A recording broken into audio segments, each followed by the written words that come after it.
Thank you for joining us for this episode of Camp Conversations. I'm your host, Chelsea Bresnahan, and today's guest is the Assistant Executive Director here at Camp Freedom, Jamie Byrd.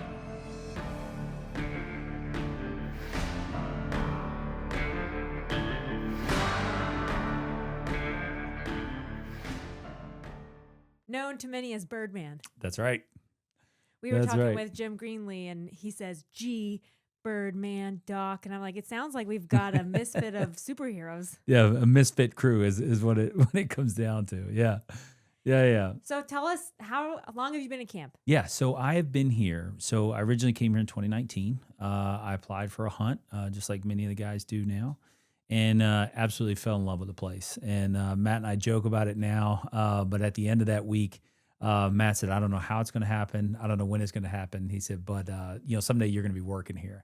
And so fast forward that into 2 years, and so in 2021 I came on, and Matt brought me on to help run the day to day and to help him out with everything that's going on here. And I've been here ever since. So Now, when you came for that hunt, when he said you're going to be working here, did that excite you? Did that bring you pressure? Were you like, no, I loved it. Is that Yeah. so?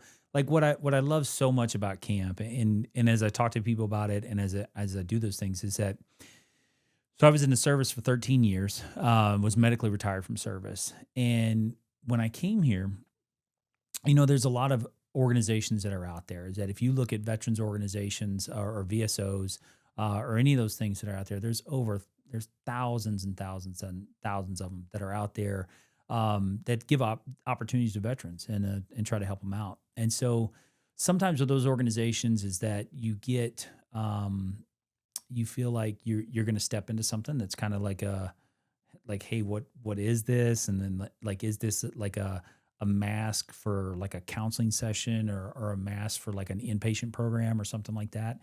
And what I loved about it was that, this is what it was, is that, I was treated as Jamie, when I walked in the door, and and was just respected, right out of the gate. And so what I loved about it is that, I was coming here for a hunt, and that's what it was, is that, at the end of the day, there was no pressure to tell my story. There was no pressure to, open up about what I was going through, or to have any of these real, difficult conversations or anything like that. It was definitely, the door was open if I wanted to, but there was no pressure at all. And so I absolutely fell in love with it. From the minute I walked through the door to being here, is that it's just been great. So. and now you've been here since 2019. Yep, since 2019. Is that I was volunteering and going to the banquets and stuff like that. Is that Kuzmak and Walhi and all of us kind of started, as volunteers and doing that. And so so it's just been great. Do you think there's other volunteers that are like, man, Jamie got that job before I could? Probably. Is that Walhi and I talked about it, is that, we were both at the same time kind of doing the same thing, volunteering and doing those things. And, fortunately for me, is that I had the opportunity to, is that I could quit my job at the time that I had. And I was working as the HR manager at Cabela's in Hamburg. And wow. Loved that job, is that I get to help people every day and help the managers and those guys that were there. So I love that job. And, fortunately for me, is that, I was very set up to where I could go, okay, this is what I want to do for the rest of my life. Like it's so much fun. It's there's so much opportunity that's here, is that like, why not do this instead? And so you were in the service for 13 years. Yep. What branch? Yep. So I was in the U.S. Coast Guard. Okay. So just like many other people, is that I joined right after 9/11 happened. Is that so? 9/11 happened, and then in November of that year, is that so? I went to the recruiter station and out of Knoxville, Tennessee, and then because of the shipping and everything was so high at the time, is that they couldn't get me into boot camp until July of 2002. So I went to boot camp in 2002, and then I was in until 2015. That's how long I was in for. So. Well, thank you for your service. Oh, you're very welcome. How often do you meet other Coast Guard veterans? Very, very seldomly. Is that we are the unicorns of all these things, as I like to say, and I always tell people it's the best kept secret, is that you talk about working in small teams with really good people, is that I think I would have stayed in for 30 years if I had been retired from it. So I loved what I was doing. Now you have an accent that's not like the rest of us who are from NEPA. So where is your accent from? A little bit. So I grew up in Western Kentucky. So I grew Okay. up at.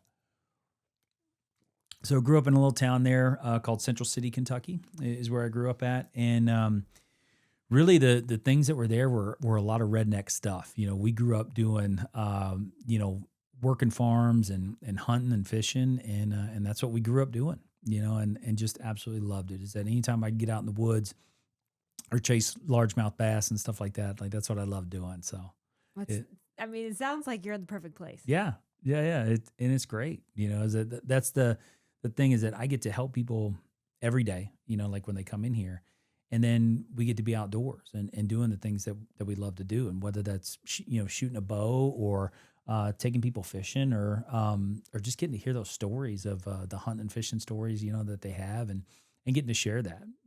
I talk a lot about too, like a lot of times in the service, your schedule is just absolutely crazy, and you have all these responsibilities that you have, and all this like very very seldom time do you get to take a vacation and go to go hunting or to go fishing at a particular spot or to go shoot your bow or learn how to cast a fly rod and stuff. And so you have very limited time. And so when I got out of the service, it's like that's really that's what I wanted to do. That's what I wanted to spend my time doing, in my spare time. So I also feel like a lot of people who may not have wanted to hunt or fish in their lives before their service don't mind coming here to learn how to do it. yeah, It's still therapeutic whether or not you know how to do it or you're just learning how to do it. absolutely. I love that opportunity that we get is that we get so many men and women that say, "Hey, I've never wanted to do this, but I kind of want to learn and I want to see what this is all about, and I want to see if this is really something that I want to get into and do." And I absolutely love teaching that part of what we get to do. Is that so many people you learn how to hunt, and Pennsylvania is such a great.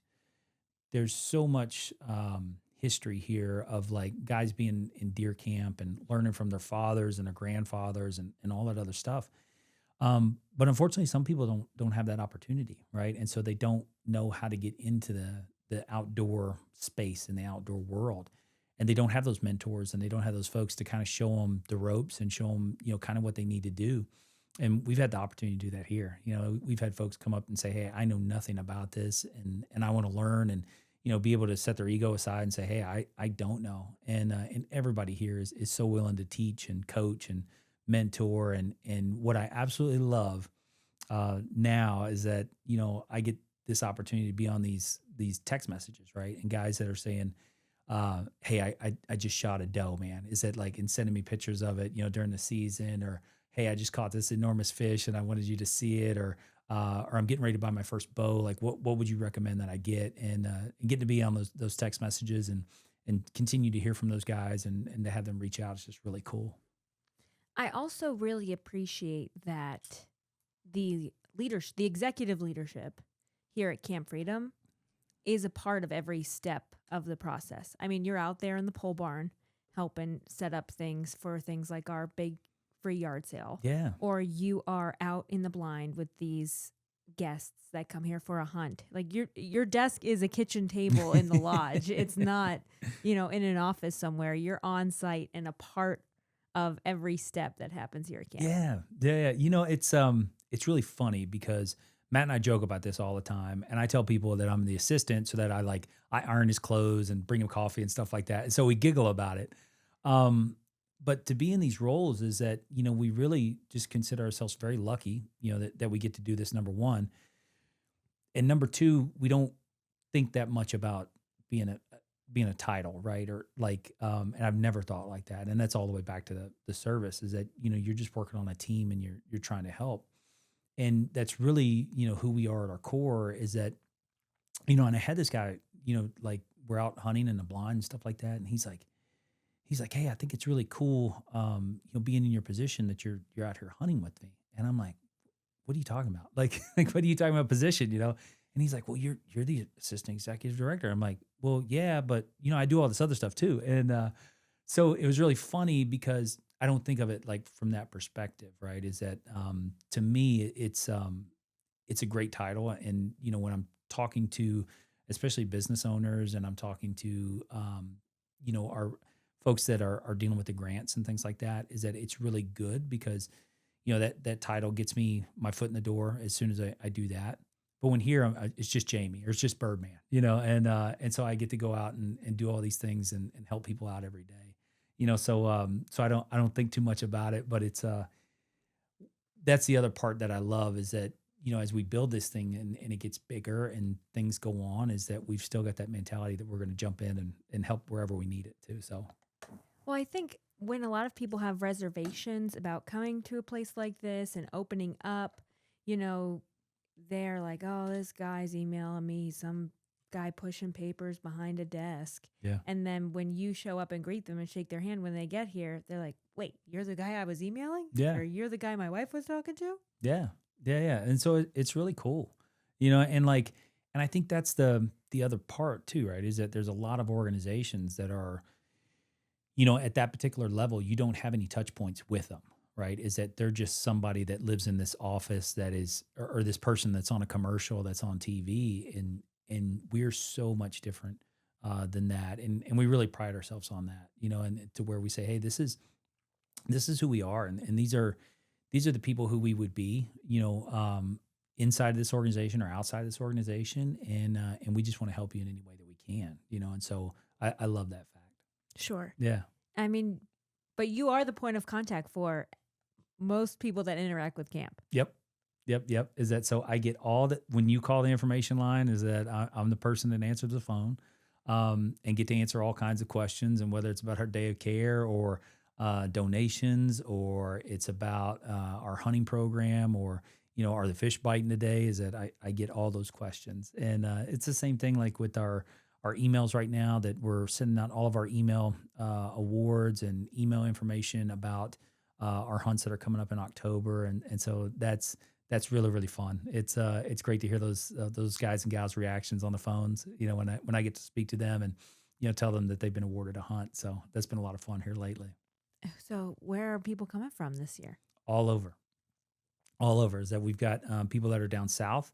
We actually have somebody that is from Hawaii this year, so that brings us really, really close. We're almost to all the 50 states, so we're very excited about that. So if anybody knows of anybody that's out in South Dakota, South Dakota, we are yeah, looking for you. yep, yep, yep. And so we're almost there. We're almost at 50. So they're coming from all over.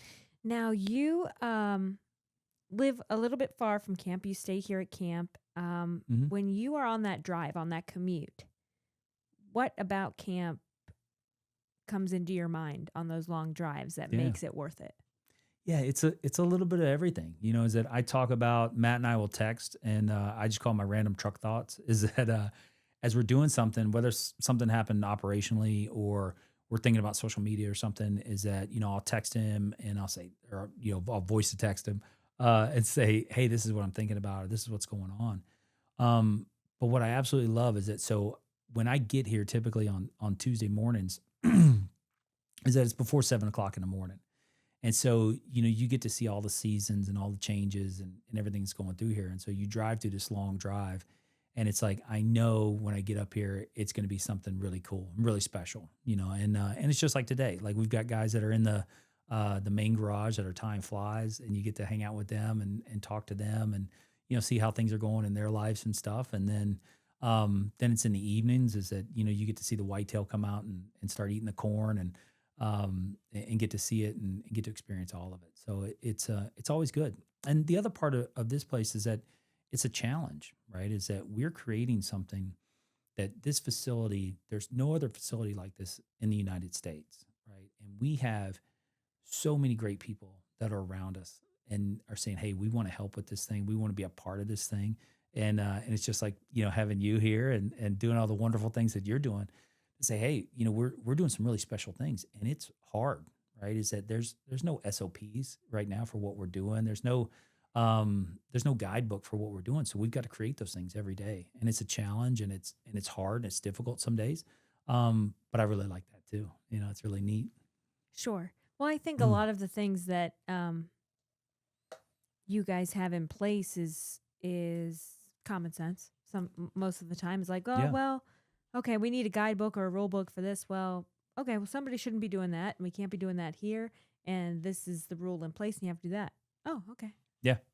Yeah. And it's that simple. Yeah. It's yeah, it's complicated but simple. Yeah. Yeah. Yeah. Yeah. And it's simple. And it's being able to recreate those things, as we build the culture, for what we're doing, is that it's being able to hold on to that, to go, I remember I always tell this story about Kelly, right? And so Kelly is such an instrumental part of everything that we do here. And she's the wife of our executive director, Right. Matt Right. Davis. Right. Yeah. Matt's wife. Kelly has jumped in, and, she's like, when we first had the barn here, is it like jumping in and cleaning the barn, right? Or outside pulling weeds and doing some of those things. So it's just making sure that culture never goes away, that we all have that responsibility to jump in and do the right thing, when we're supposed to.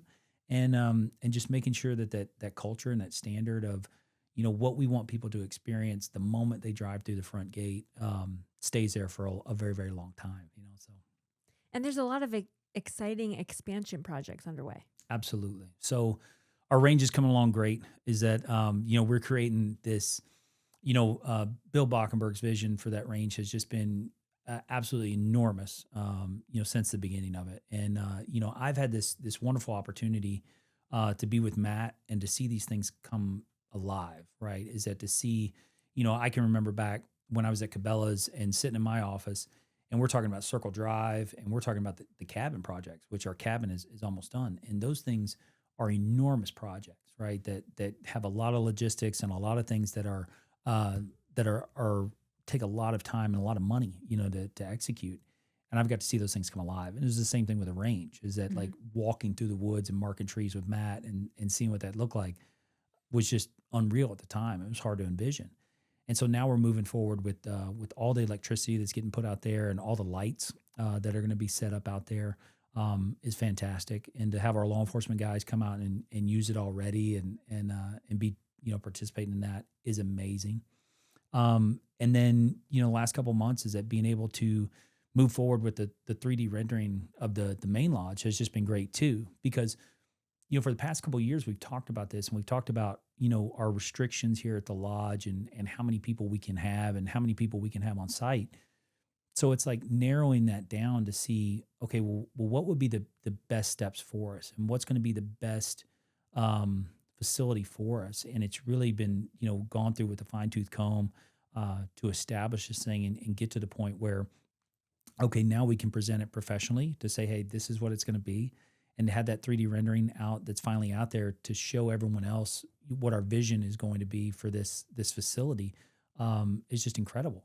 And once again, is that you can look at, there are tons of nonprofits that are out there that are bringing in millions and millions of dollars, but there's nowhere else out there that is talking about building a facility that's solely dedicated to disabled veterans, first responders, Gold Star families, and Gold Shield families.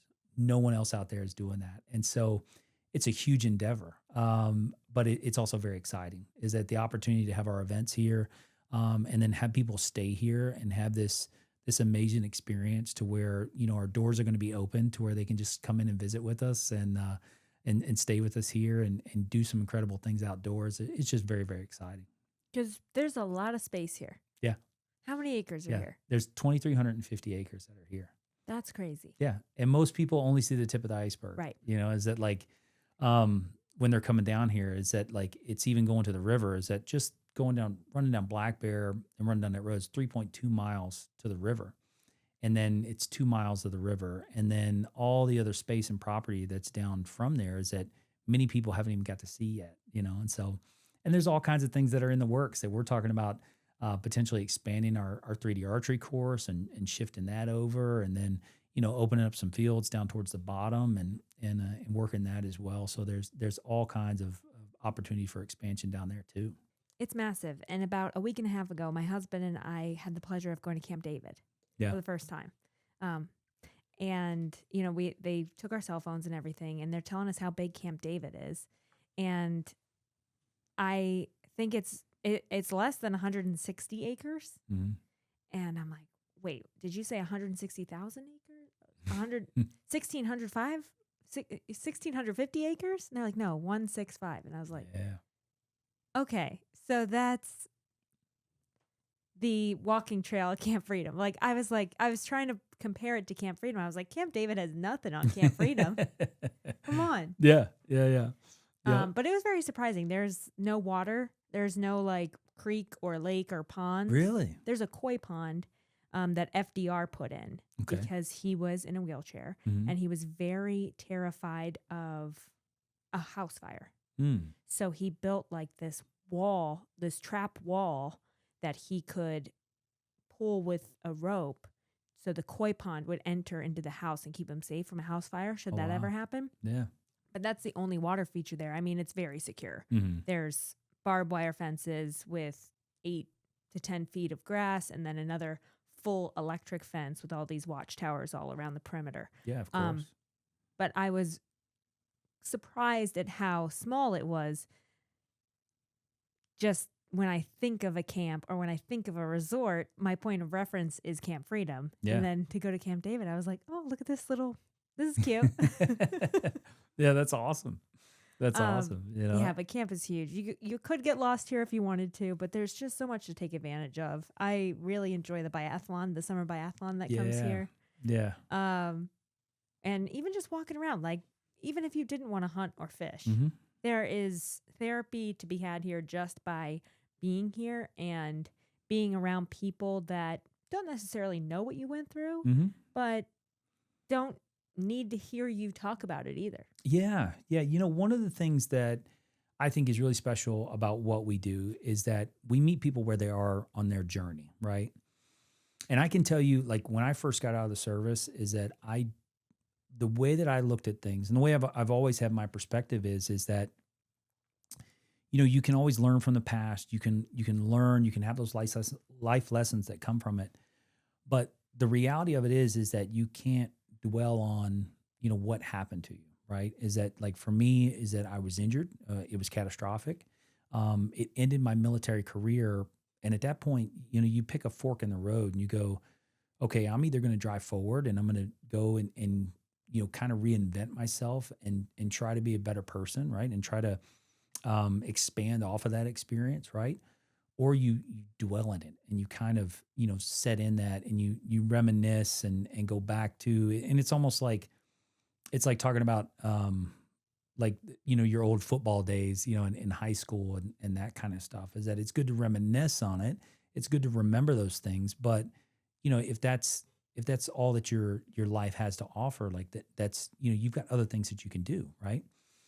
And so for me is that I wanted to drive forward, right? And is that I wanted to be, you know, that yes, that's what I did, but that was my job. That's not who I am, right? That's not who I am today, right? And so what I love about what we do here is that we open the door for folks and we say, hey, we can talk about as much of it as you want to, or we can not talk about it as much as you want to. And we can show you examples, right, of how people are living their life today to go, yes, this was something, right? Is that this was something that was in your past. This was something that was traumatic that happened to you.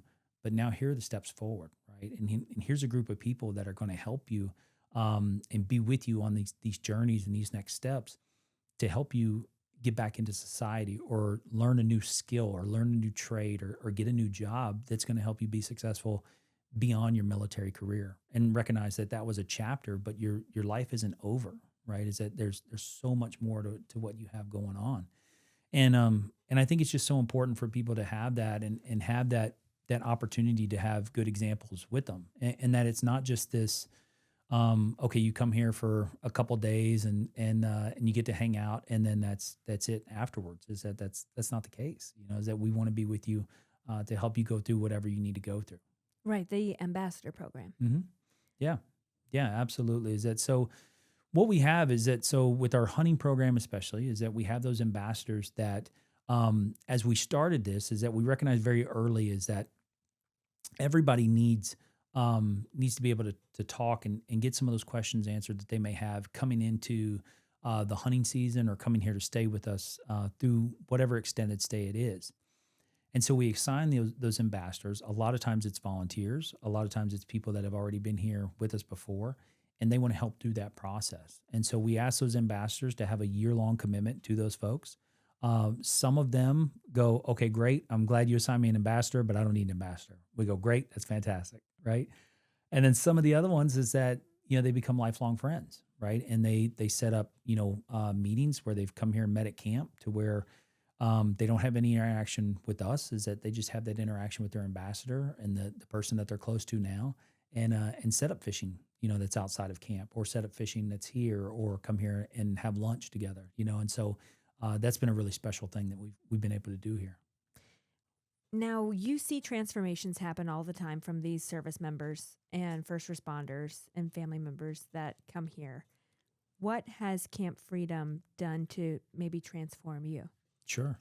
I look at, there's been so many opportunities that I've had here, right? Is that as you look at, as I look at the culmination of my life and the things that, whether it was being in a service, or whether it was, earning my degree afterwards, or doing some of those things, is that all those skill sets that I've had have brought me to this point, right? Mhm. And it brought me to the point that I was meant to be here, right? And all those skill sets have helped us be successful here. And for me, what it's changed is that it's changed my perspective on being a veteran and being able to transform from it, right? And understanding that, that it doesn't have to be this huge thing to get men and women help, right? Is that just being there for them, caring for them, and loving them, sometimes is all that you need, right? Is that very early on, is that I thought it was this, that men and women would need this huge counseling piece of it that come into it, and sometimes just a simple phone call has been great. And so for me, what I recognize is that, getting out of the service was difficult, and my transition was very difficult, and it's still something that I talk about today. And Camp Freedom has helped me to tell that story and being able to share with other people that, hey, you can go through this, right? And you can still have a positive outlook, and you can still have a positive mindset to carry you through it, and be okay. And to have, the people here, and especially Matt, help me through that, has just been extraordinary, and it's been able to fuel me to help other men and women go through that, and help them transition and help them be okay on the outside. What do you think it's done for your life at home with your family? It's been wonderful.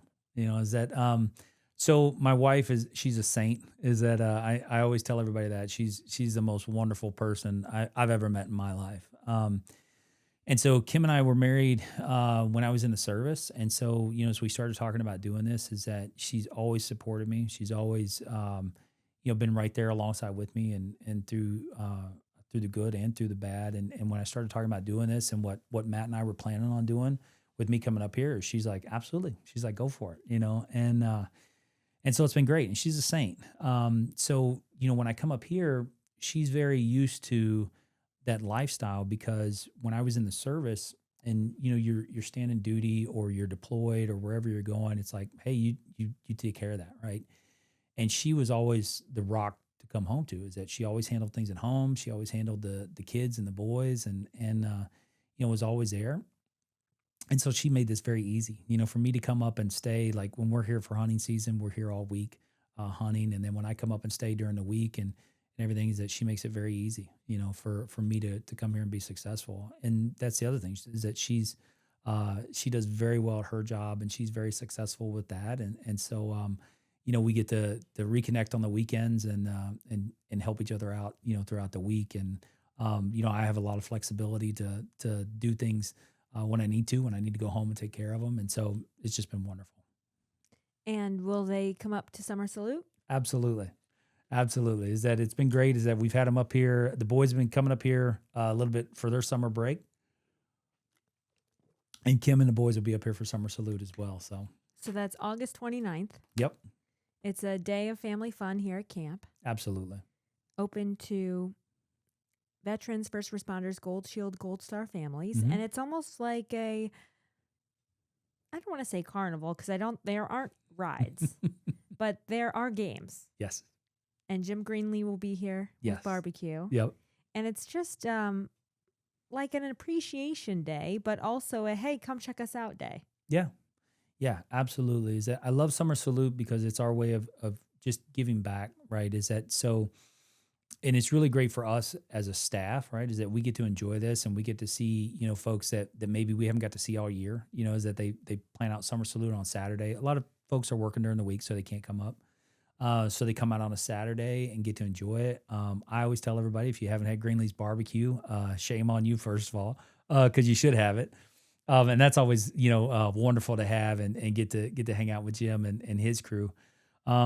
But it's just our way of saying thank you and getting folks to come up here and see the pond. And, I always encourage people that if you've been up here before, bring somebody new, right? Is that just bring them up here new, show them what we have going on up here, show them the opportunities that they have to come up here and enjoy it when they have time off and when they have time available, and to learn about all of our other vendors. There'll be plenty of vendors here, local vendors that'll be selling goods and stuff like that too, so people can enjoy that.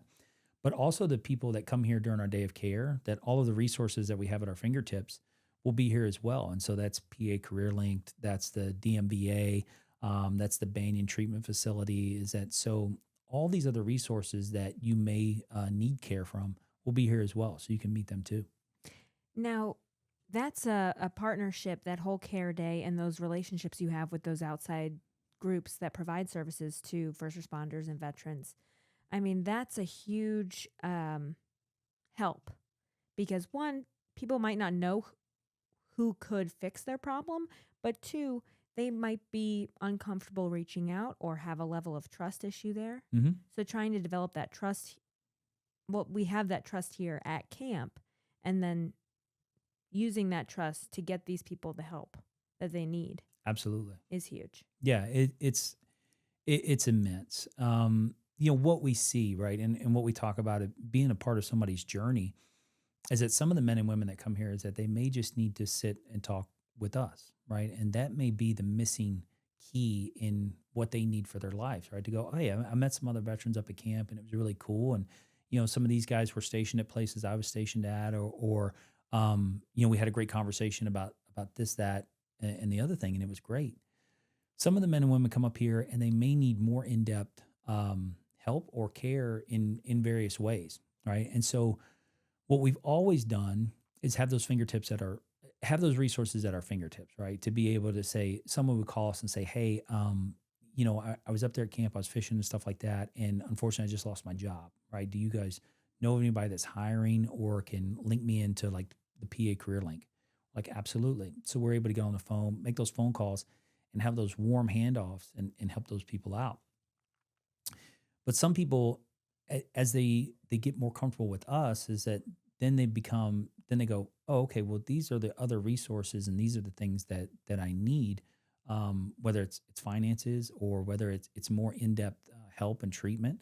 And so we've been able to partner with so many great folks and so many other nonprofits. And that's another thing, that people aren't necessarily aware of, is that there's a lot of nonprofits that are in the veteran space that we open up our doors to and say, hey, come use our facility completely for free, right? And come up here and use it and bring your programs up here, bring your people up here and use this because, that's what we want. That's what we have to have.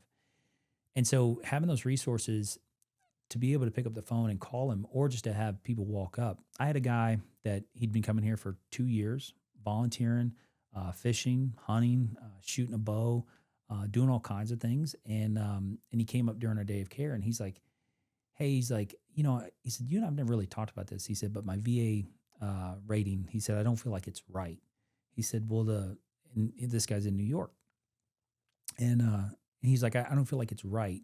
He said, well, the guys at the DMVA helped me. I was like, yeah, absolutely. I was like, let's go over and talk to him, right? And so I was able to walk him over and start that conversation to where, of course, they're not in New York, right? They don't operate there, but all their resources and everything to get him tied into the VA, to the county VSO that he needed in his particular area. They got him tied in. They started working his claims and things like that to bring his VA rating up to where it needed to be. So that's the great part about this, is that there's so many other great organizations that as we encounter people and as we're talking with them and we're building relationships with them, then they're able to articulate to us and say, hey, I might need help in X, Y, or Z. And we're like, great, we know some great people that'll help. Right. It is all about who you know. Yeah. Yeah. Yeah. Absolutely. And it really is that like, and I tell people that all the time is that it may not be, all these resources. And a lot of times veterans and first responders are so standoffish. They're like, nope, absolutely. I don't need any of that stuff. Is that like, let's let somebody else have that stuff or do that. Is that's okay. Is that, you may not need it right now, but you may need it for your buddy that's down the line that calls you, right? So you can come learn about that. Or 3 or 4 years down the line, you may need help in a particular field or with a particular organization, and we can help you get to them as well. So I always encourage folks just to come here and just to be a part of it. And if you are maybe the spouse or the partner of a service member, and your significant other is apprehensive about coming here, you can come up here and talk to somebody too. Yeah. I've had that happen to me on a couple days of care where a wife has said, my husband won't come up here, but I know he needs this place. I have this problem and I think he has this problem. Who can I talk to here at Day of Care to help me? And we're like, okay, talk to her. Then when you're done talking to her, go over there and talk to him. Yeah. Yeah. Yeah. And it's so cool is that to have them here, right? Is that as we always envision this and we go back to talking about the Big Lodge, but to have those folks here or to be able to set them up in the Big Lodge with like satellite offices to where they can meet with folks right on site, right? And you can talk to them and not have to worry about setting up an appointment 3 months down the road or getting a phone call that leads to a voicemail or whatever, is that you can come right here and have those conversations with folks and get everything that you need. What do you see for the future of Camp Freedom? When you are when you're having those truck thoughts and you're daydreaming about, the next big exciting thing here at camp or what camp could surmount to, what do you think about? I think the sky's the limit. Is that what I think about a lot is, number one is that the lodge is a big endeavor, right? And it's going to take a lot of work. It's going to take a lot of energy to get there as folks come around it. But the other thing that I envision is what are some of the other outdoor things that we're not doing, right? Is that whether it's building extended stays around, bird watching or bird identification, or just going out and learning about floriculture, or having some of our forestry people come up and talk to us about trees or bees or some of these other things. Is that like I've got the opportunity to meet folks to say, hey, I would love to have a bee program here. I'm like, that'd be awesome. Awesome. Like, great, Birds and bees. Birds and bees, yeah. and getting to see all of it, and because that's what I've learned in this space is that, there is no golden magic wand that you can wave and to be some man or woman's answer to help them heal and help them to be better. And so there's all these different avenues that we can take here to help them along the way. And so I think about some of those things, right? Is that I think about, number one, like what are some of the things that have helped me, and whether that's archery or just, getting out in the woods and sitting in a tree stand, and how those things have helped me. And then the other thing is how to be able to articulate that to other people, because, in my seat a lot, I get that question to go, hey, what's a hunt do for people, right? You're just taking people out and hunting. How does that help someone that's suffering, or how does that help someone in their daily lives? And I'm like, well, let me tell you, right? Let me share that story. Let me share some of the stories that I've got to have with men and women in a tree stand, right? Or in a deer blind, talking about life and talking about the ways that they want to improve and the ways that they want to be better. And I've seen it happen, right? And it's just being able to articulate that and to see where that's going to take us, further down the road, so. Sure. Yeah. How can people get involved if they want to get involved or want to learn more? So there's lots of different ways. Is that you can always check us out online. Is that we're on social media. We're on Instagram. We are on Facebook. We're on our website is www.campfreedom.pa.org, where our events page is always up to date. So I tell people to look at the events. If you call the information line, you have a question, you are going to speak directly to me, and I'll answer any questions, that you have. Our facility's open Monday through Friday, 8 to 4 for you to just come up and check it out, right? Just come up and see what's going on up here. And you can be we can be as involved with you or less involved if you want, right? Is that I've got, like the other day is that there was a correctional officer that came up with his daughter and say, hey, I'm going to go fish the pond, right? And they just go fish the pond. And that's as much interaction as we have with them. To where we can show you, the other things that are going on up here as well. And so you can always do that. We're always looking for volunteers to come up. And that's just showing up Monday through Friday just to help us out with the various things that we have going on in operations or with events. And so if you're interested in any of the hunting programs or any of our float trips that you have, is that those are done by application only. So you can go online to the website and fill out those applications to be selected for those as well. Okay.